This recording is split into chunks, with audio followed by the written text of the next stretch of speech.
StudyIQ IAS, आपका selection हमारा mission.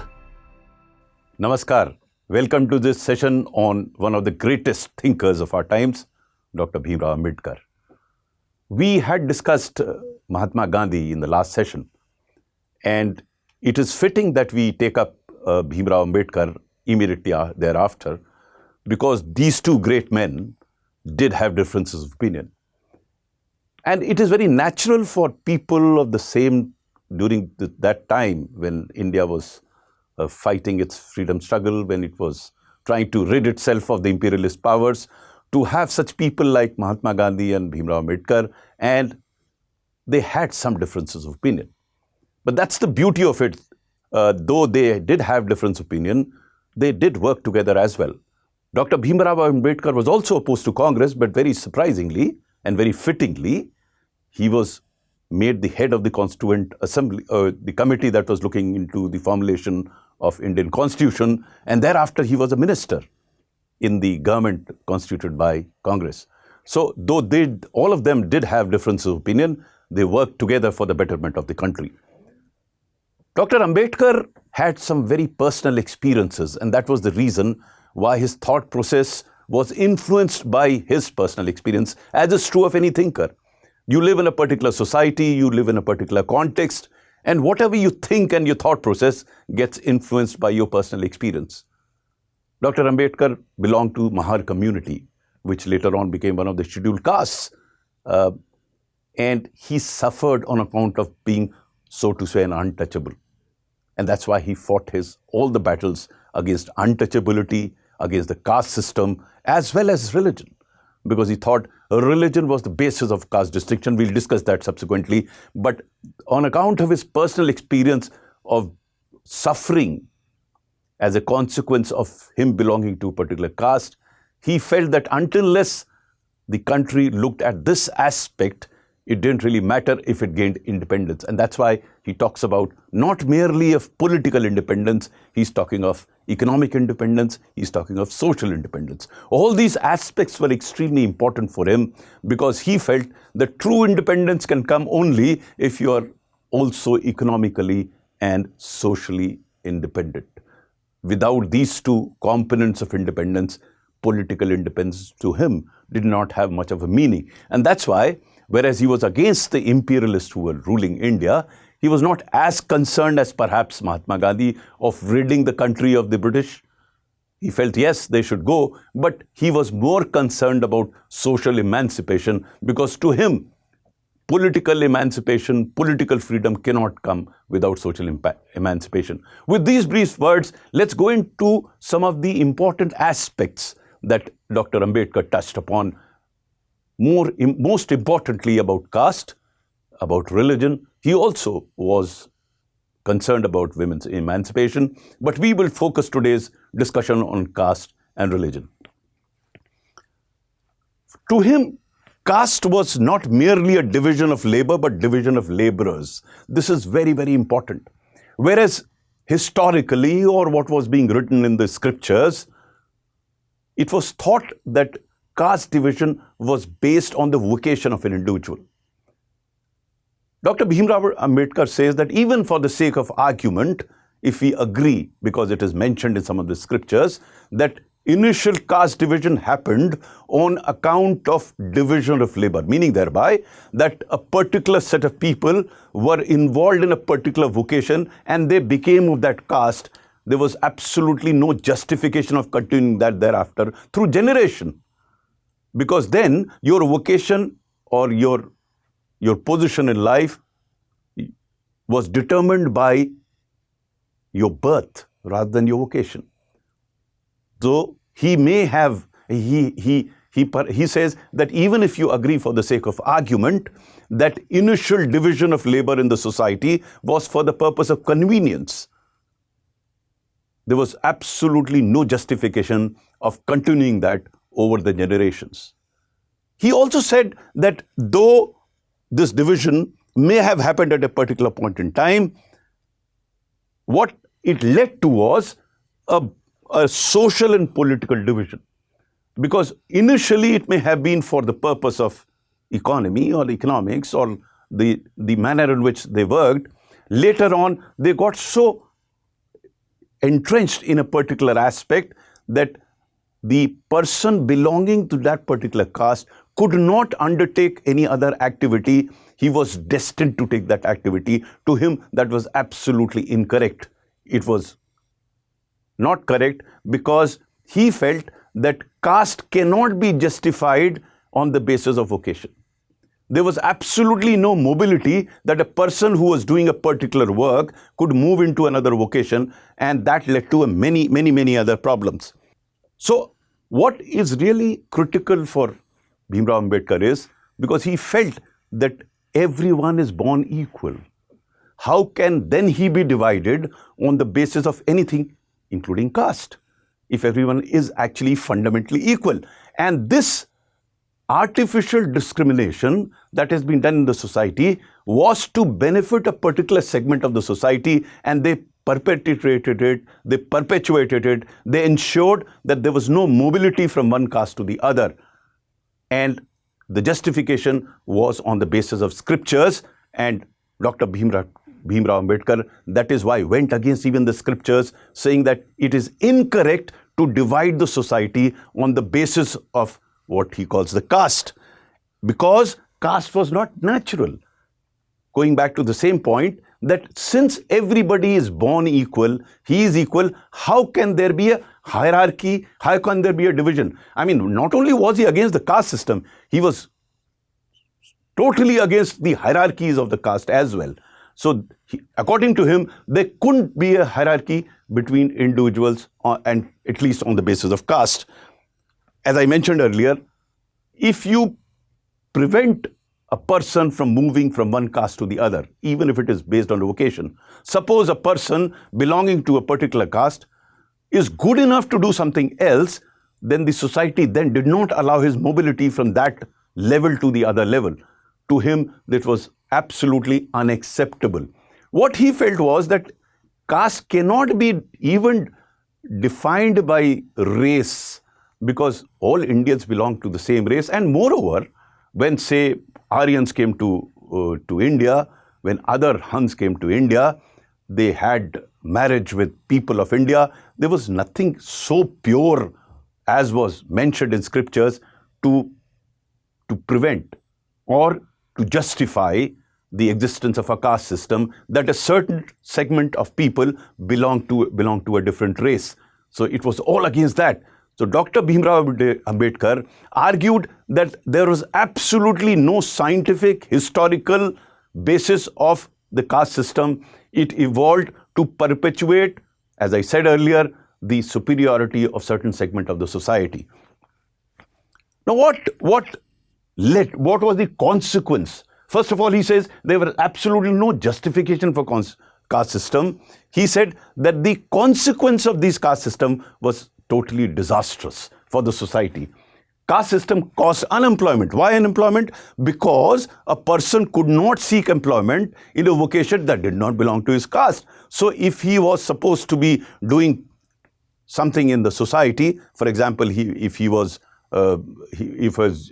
doing a particular work, he was in a business, he could not go to the Brahmin community because his job was as a Vash, and he could not do something else. So if somebody was a warrior or a Kshatriya, he could not do something which a Brahmin was doing. So that prevented the mobility and impacted the employment, even if that person acquired the capacity and the capability of doing something else. So that led to unemployment. Then, of course, it killed natural talent because it pushed individuals into doing only what they were supposed to do, not the potential that they have. Dr. Bhim Rao Ambedkar was of the view that every individual has enormous potential, and potential should not be determined by the caste to which he belongs. That potential could be, he could have an intellectual potential to do something which a particular Brahmin is doing, or he may have potential to do business. He may belong to the lowest caste, but if he is good at business, he should be able to, or he should be allowed to do that business. The caste system did not allow him to do that, and hence it killed the natural talent in human beings, because the natural talent in human beings is not determined by the caste that he belongs to, but it is inherent in him. So caste should not and did not determine the potential of an individual. It destroyed the potential of the individual. Then it destroyed public spirit. Now, what is public spirit? Since my allegiance to a particular caste, I will not talk in terms of a common interest of the society as a whole. And that is why every individual was thinking more in terms of his own community or his own caste, rather than thinking in terms of people of the society as a whole. So it killed public spirit, because there was no, so to say, uniformity or common understanding of common issues across the society. So this public spirit was impacted as a consequence of our allegiance to the society. Similarly, the public opinion also was determined by the caste-related prejudices. So even if my caste person was doing something wrong, I would go around protect him because he belonged to my caste.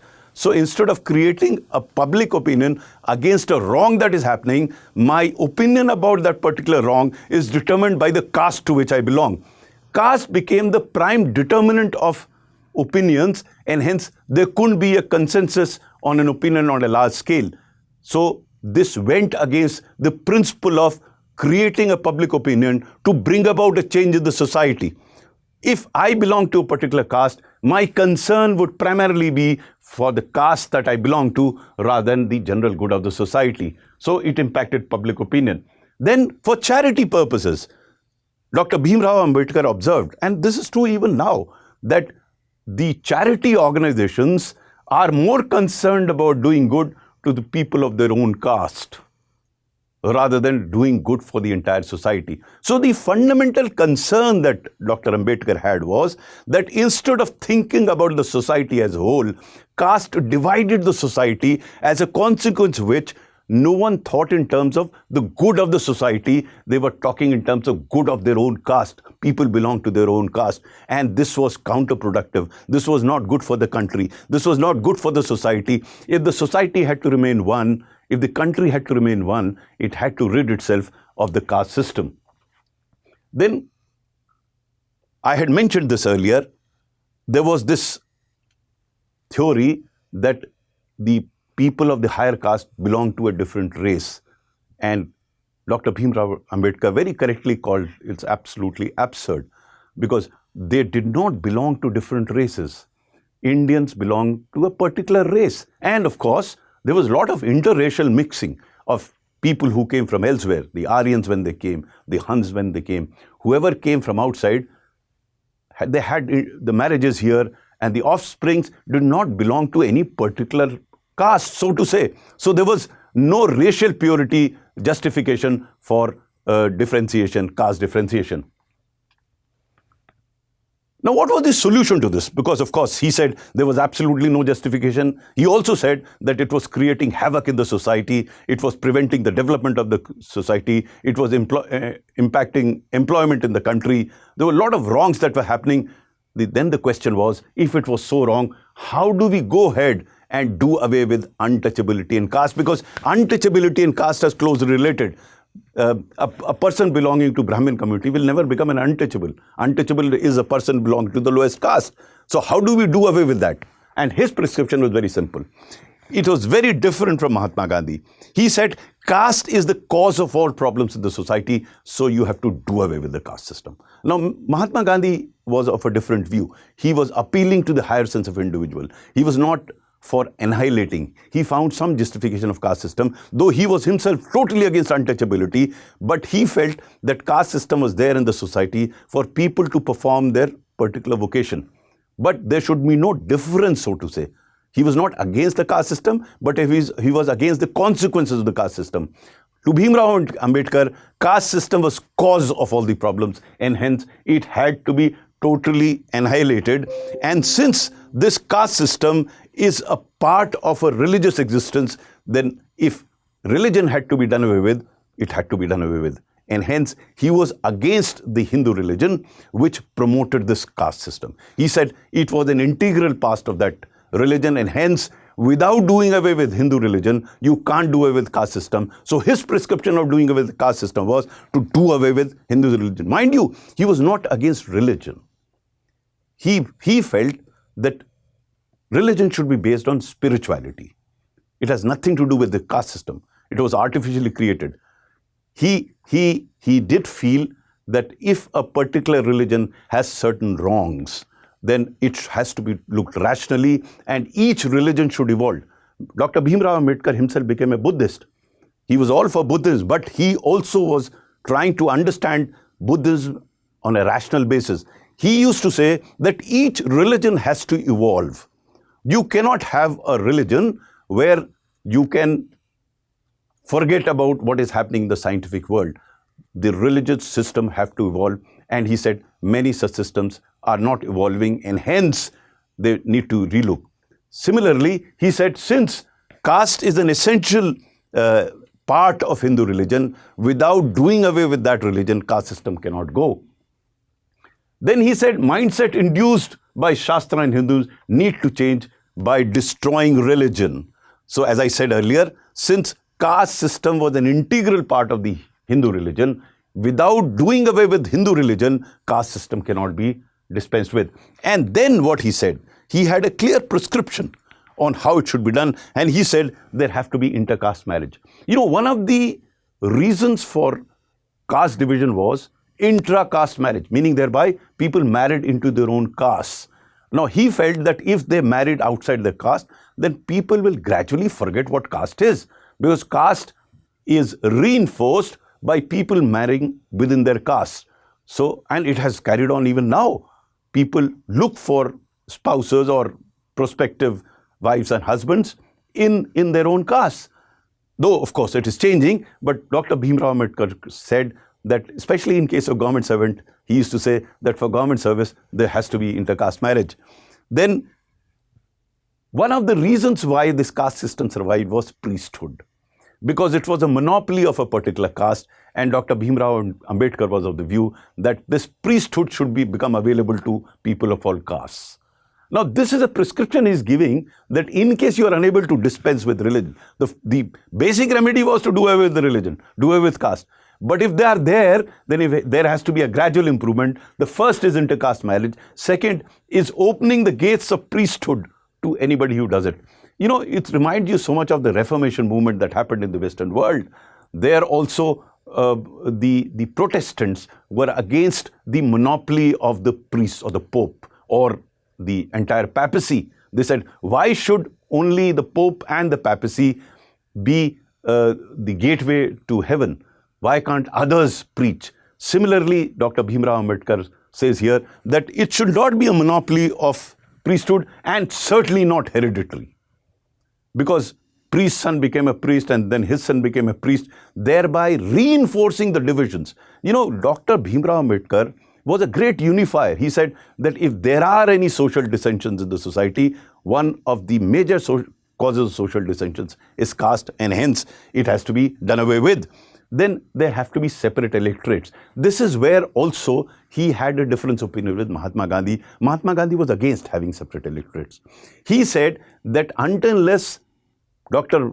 Ambedkar said, unless the people from the lowest caste are empowered politically, they cannot have their say. Because he was also of the view that you must have laws to back what you're saying. Whereas he was all for creating social values, changing social values. He said laws have a very important role to play, and laws can be formulated by only elected representatives. And if those representatives did not have representation of those belonging to the lower caste, then they will never be able to get those laws going. And hence, he advocated for separate electorates. And finally, he was also of the view that without educating those belonging to the caste, there will be no social mobility. Only providing reservation, only providing separate electorate will not work. The whole society belonging to the lower caste needs to be emancipated, and this emancipation will come only through education. Now let us look at some of the political thoughts of Dr. Ambedkar, because these quotes are often asked in some form or the other, whether it's form of an essay or in a paper of ethics, even in sociology or in political thought, some of these quotes are asked to be explained in the examination. Let us look at one of them. The first one is, the rights are protected not by law and by the social and moral conscience of the society. He is very clear. You may have a law, but just having a law will not help. It has to be backed by people accepting that as a law, by the society as a whole. So, whereas law was necessary, but it was not a sufficient condition of bringing about a change, the change will come about if, apart from law, law has to be there, but apart from law, there is emancipation in the society where people start believing that this needs to be done. Without that, it won't happen. Then religious dogmas are a dampener. Society cannot provide equality, liberty, rights and justice. Now, Dr. B R Ambedkar was very particular about these three interrelated concepts: equality, fraternity, and without this equality, fraternity and freedom. Because without liberty, equality and fraternity, these three are interrelated concepts too for him. Equality without freedom is not equality. Freedom without equality does not mean anything, because if there is an unequal society, then everyone will not have similar freedom.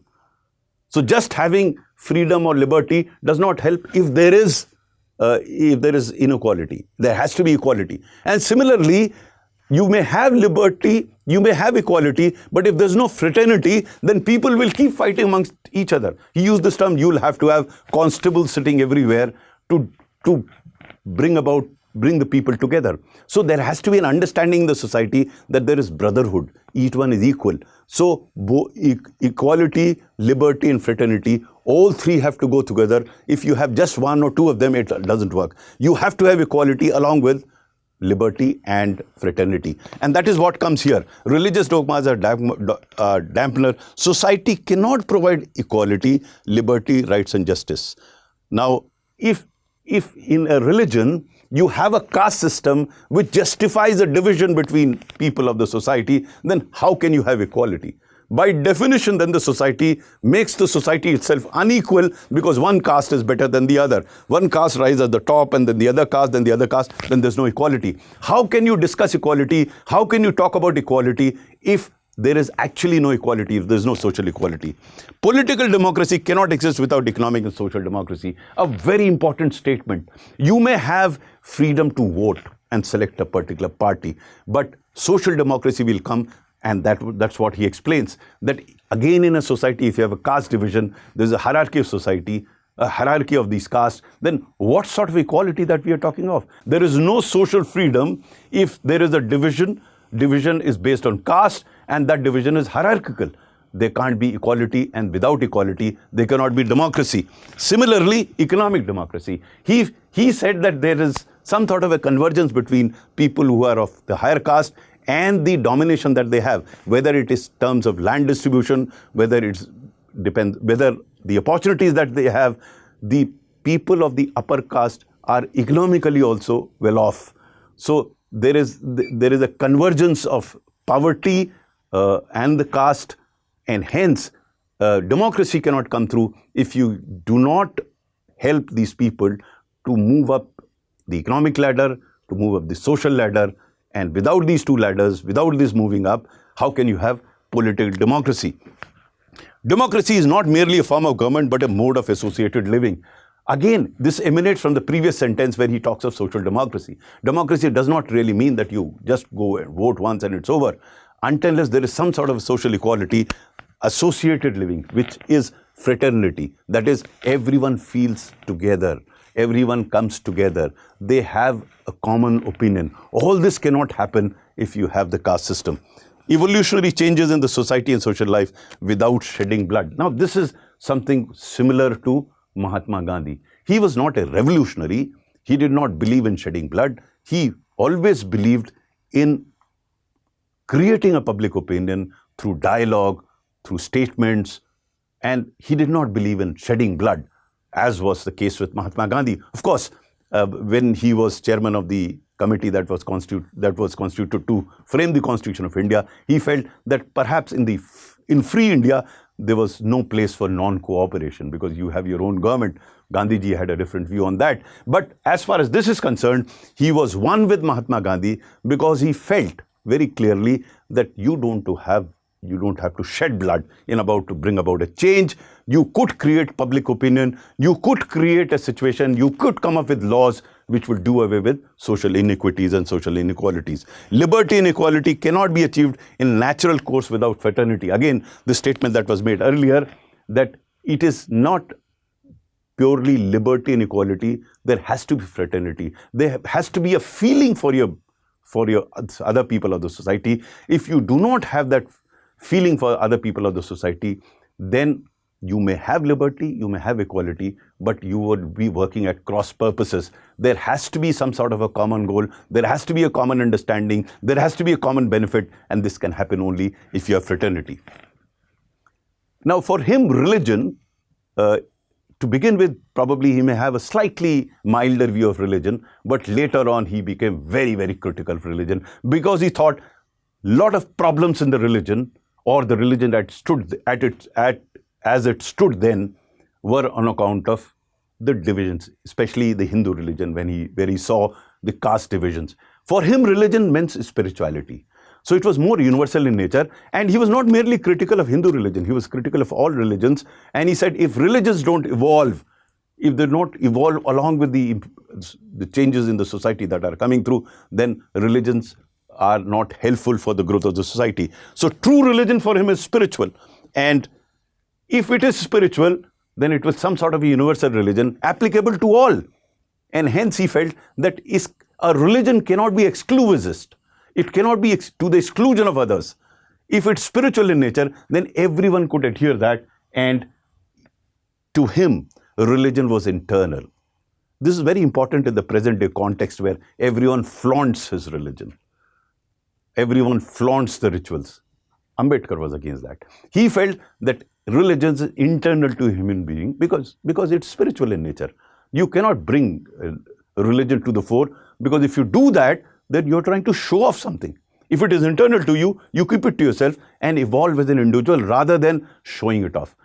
But ultimately what he felt was that to do away with the caste system in a country like ours, the religion has to be done away with, especially the Hindu religion.